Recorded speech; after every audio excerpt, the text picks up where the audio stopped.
our citizens are facing real hunger. I traveled to 2 states last week, in the north particularly, and I've seen firsthand how people, especially those who are neither in the civil service nor in any business, common everyday citizens, are suffering, fighting, struggling to have food at least once in a day. Under normal circumstances, Mr. President, in the rainy season, from maybe June up to September or October, when there will be harvest of new foodstuff, prices escalate. Prices of foodstuff. Now, we don't even have.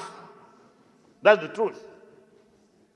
Mr. President, in today's national dailies, the executive arm of government is saying is considering reducing or removing taxes on imported foodstuff.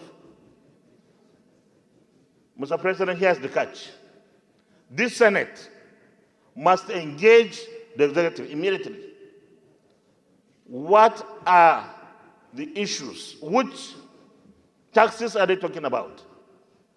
Because we should be seen to be doing the right thing. We have really little or nothing in our food reserve across the country.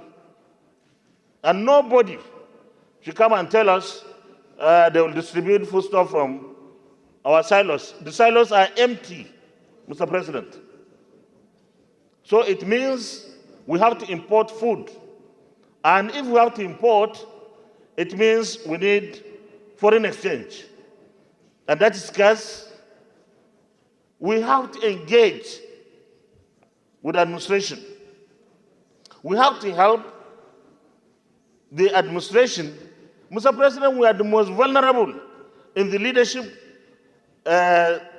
arrangements of this country, members of the National Assembly. Everybody looks up to senators or members of the House of Reps. In fact, people see senators like the messiahs. Any problem, they say, go for a senator. If we don't take immediate action, and our citizens, under this situation of increased fuel price, increased electricity price, increased everything, and we are yet to get the right measures to provide cushions for our citizens. We wouldn't like the kind of thing that we see in our streets. And it is time that we take every possible action together with the executive arm of government to ensure that food flood our country, the right food. Importation, government must be entirely responsible because we cannot take people for granted for too long. We have come almost to the end of their patience.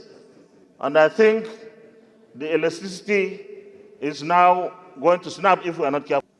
In March 2024, edition of CADE Harmonize. CADE Harmonize is a unified tool for conceptual analysis of acute food and nutrition insecurity in the Sahel and West Africa. They are a very credible source of information. In their March publication, they said Nigeria is very likely to experience highest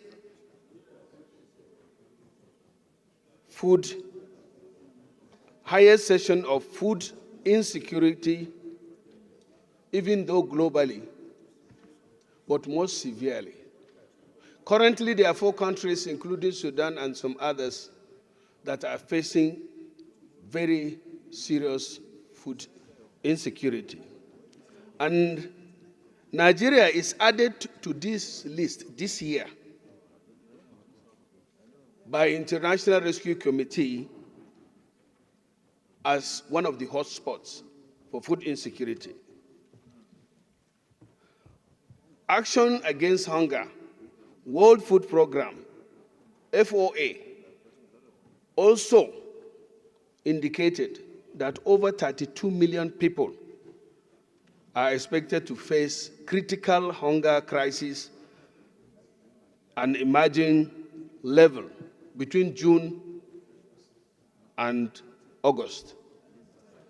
And I don't know about some other colleagues, but there in the north, or here in the north, we have started seeing it visibly.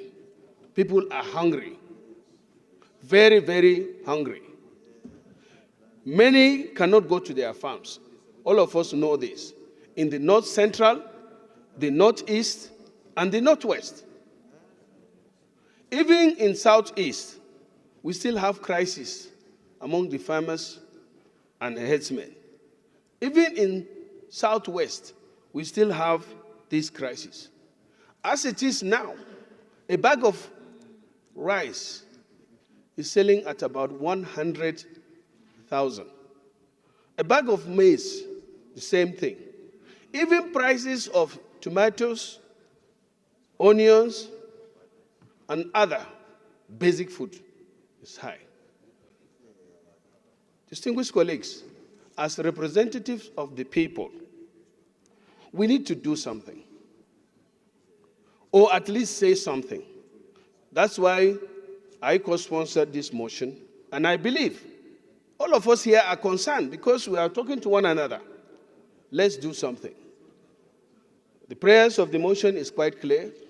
If there need, it should be added.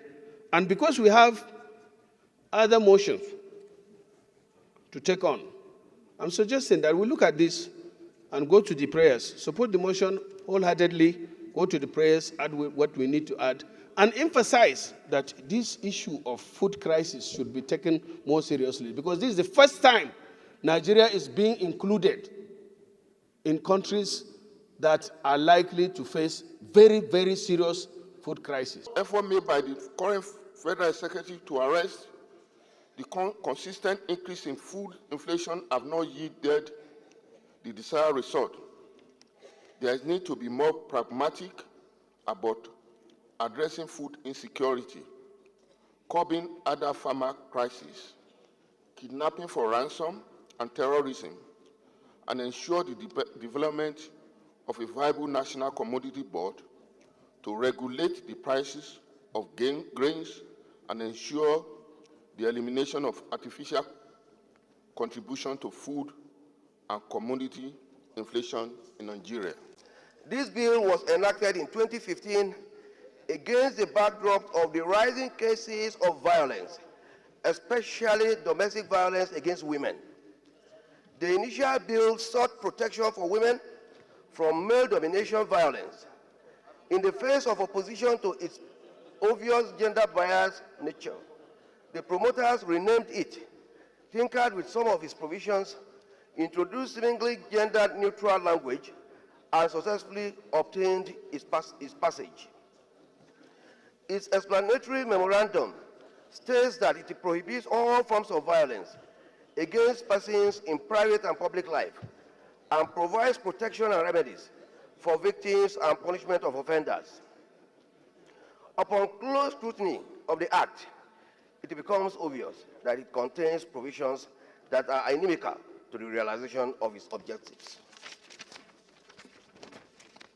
Mr. President, my very distinguished colleagues, going through the provisions of the Act, it is obvious that it is plagued by substantial and drafted challenges.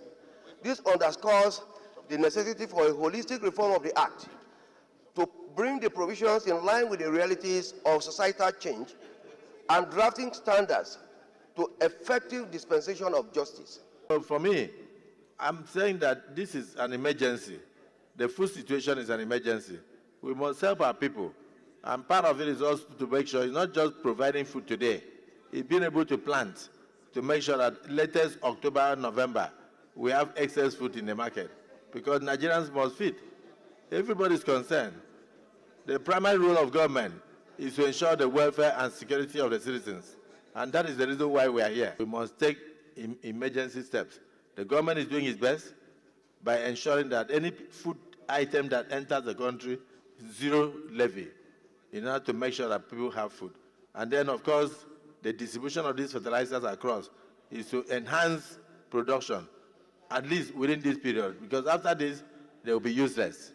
So let us make sure that these things are there between now and next week so that we can distribute to our constituents. And we shouldn't keep them. As soon as they come, distribute them. Let the farmers make use of them. That we should urge the federal government of Nigeria to, as a matter of urgency,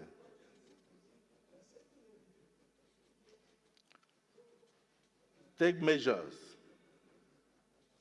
to fight the impending food insecurity.